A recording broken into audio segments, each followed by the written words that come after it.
Sir আমাদের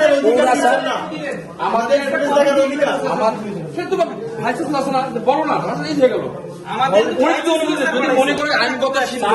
আইন সিদ্ধ যদি হয় উনি সিসিটিভি ফুটেজ দেখতে ভিসি স্যারের কাছে অ্যাপ্লিকেশন করতে হয়, এরকম কোনো রুলস নাই। এটা যদি সাইকেল আলাদা বিষয়। যেখানে শিক্ষকের বিরুদ্ধে, প্রভোস্ট মহোদয়ের বিরুদ্ধে শিক্ষার্থীর অভিযোগ, যে অভিযোগের প্রমাণাদি এই সিসিটিভি ক্যামেরাতে আছে, সেক্ষেত্রে আমি এটা কোনোভাবে বিচার্য বিষয় এখনই আমি ডিসক্লোজ করতে পারি না। এই যে এখন যে কথা বলছি, এই বলার সঙ্গে সঙ্গে তো ফেসবুক বা মিডিয়াতে যাচ্ছে, সামাজিক গণমাধ্যমে যাচ্ছে।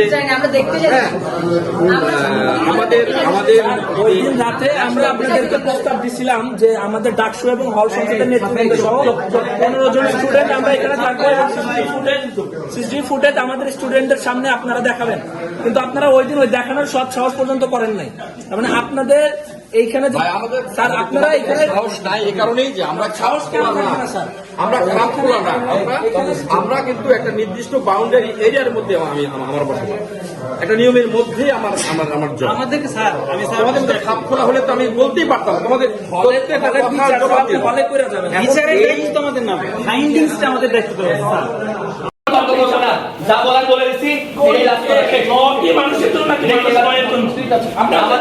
আমাদের যদি মাইরের পিঠায় এখানে তারপর চলে যাই, আমাদের বলে দিলাম শেষ।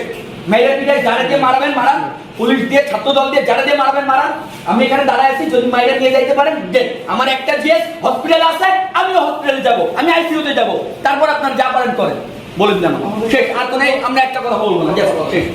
এখান থেকে ফুটেজ আমাদেরকে দিয়ে এরপর যাবেন, যা ইচ্ছা করেন, ব্যাস।